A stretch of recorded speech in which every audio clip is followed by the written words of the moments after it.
Bonjour à tous et à toutes. Aujourd'hui, nous sommes le 8 août 2021 et je suis très heureuse de vous souhaiter une bonne entrée dans l'automne.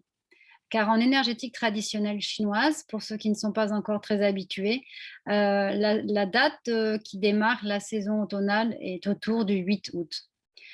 Donc voilà, imaginez que l'été est une saison très yang, la saison yang de yang, et qu'elle est située tout en haut, là-haut, comme le soleil ou les lumières que vous pouvez voir au plafond, et que la saison yin de yin, la plus yin de yin étant l'hiver, est située tout en bas, là où je suis assise. Alors cet escalier en bois que vous pouvez voir à côté de moi représente l'automne, une saison de transition qu'il est important de bien préparer, justement parce qu'elle nous préserve des maladies hivernales et nous permet de traverser l'hiver de la meilleure façon qui soit.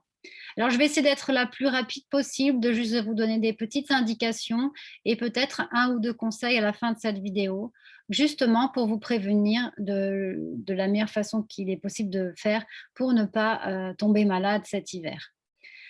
Donc, l'automne est la saison qui est liée à l'élément métal. L'organe trésor qui lui est associé, ce sont les poumons. L'organe viscère, le gros intestin, c'est un couple, hein. Il y a toujours un organe trésor et un organe viscère qui fonctionnent ensemble. Et si l'un est affecté, l'autre va l'être également sur le plan énergétique. Les poumons, dans la tradition occidentale, c'est l'organe qui nous permet de respirer, de pouvoir oxygéner notre corps et rejeter notre gaz carbonique. Dans la tradition chinoise, c'est dit d'une autre manière. C'est l'organe qui accueille le chi pur et qui se libère du chi impur. Donc, c'est quand même toujours cette question de respiration, mais avec cette conscience qu'il y a une énergie dans l'air que nous, nous prenons et que nous rejetons tout ce qui est de l'ordre des toxines, ce dont nous n'avons pas besoin. En dehors de ça, dans la tradition chinoise, quand on parle d'un organe, on ne parle pas seulement de sa fonction physiologique, on parle également de sa fonction énergétique. Et il y a des choses qui sont associées à chaque organe trésor et viscère qui sont assez étonnantes pour notre vision d'occidentale. Notamment, par exemple, le fait que les poumons sont en charge de l'organe de la peau. Les poumons, l'énergie du poumon est responsable de la qualité de notre peau, ce qui explique que beaucoup de pathologies en rapport avec la peau seront traitées en médecine traditionnelle chinoise en travaillant sur le poumon et le gros intestin et la flore intestinale. Il y a d'autres choses qui sont associées au poumon, notamment les cheveux.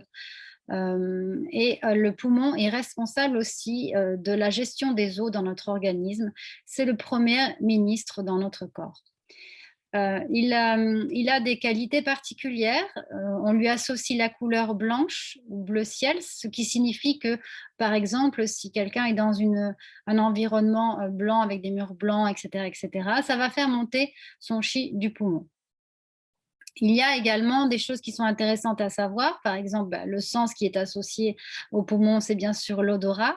Le liquide corporel qui lui est associé, c'est le liquide nasal. Donc, dès qu'il va y avoir des problèmes de nez qui coule, d'obstruction nasale, il va falloir travailler sur cette loge-là. Bien entendu aussi, tout ce qui va être de l'ordre de la sphère ORL. Et le poumon est également important puisqu'il gouverne, il est dit dans les textes anciens qu'il gouverne la voix. Donc voilà, je vous ai donné quelques petites indications, savoir aussi que les poumons sont associés à la direction, dans les quatre directions, à l'ouest. Savoir également que l'émotion, et ça c'est très très important, l'émotion qui est associée à cette loge-là, ça va être le chagrin, la tristesse. Donc les gens qui vont avoir des deuils très difficiles à faire vont avoir tendance à avoir des problèmes pathologiques plus souvent sur la loge du poumon, le souffle court, une sensation d'oppression. Voilà. Donc voilà. Pour ce qui est des conseils que je voulais vous donner, tout simplement, c'est par rapport à la diététique et la nutrition. Ce n'est pas ma spécialité, mais il y a quand même des petites choses toutes simples à faire. Tout d'abord, la chose la plus importante, c'est de s'hydrater. D'hydrater, le poumon n'aime pas la sécheresse, il a besoin d'humidité. Donc, il est important de rapporter l'élément de l'eau dans notre corps après la saison de l'été qui a été chaude. Et pour cela, il ne faut pas boire des tonnes d'eau plate ou gazeuse. Non, ce qu'il faut faire, c'est un mélange de choses, c'est-à-dire évidemment boire de l'eau puisque c'est vital, mais également, si possible, des tisanes, des thés, mettre des petites rondelles de gingembre dans les tisanes, commencer déjà à mettre un peu du miel. Commencer à privilégier les soupes, les bouillons, et privilégier évidemment toujours les légumes de saison, si possible de bonne qualité. Donc là, en l'occurrence, ça serait important de pouvoir se concentrer sur les légumes racines, les carottes, les patates douces, betteraves, poireaux, pommes de terre, voilà, tout ce qui va être, issu de la terre. Également la grande famille, des choux, hein, qui font pas toujours le bonheur des enfants, et des grands non plus d'ailleurs, mais qui sont vraiment des aliments exceptionnels pour le bien-être et la santé. Les pommes, le raisin, bien entendu. Enfin, il y avait une dernière catégorie qui est très importante, les curcubitacées. Voilà, c'est la saison qui va commencer pour ces légumes-là. L'autre chose importante, si possible, essayer de commencer à manger tôt, parce qu'on va avoir de plus en plus les rythmes biologiques qui vont changer, donc commencer à prendre l'habitude de manger plus tôt à la sortie des vacances, d'été.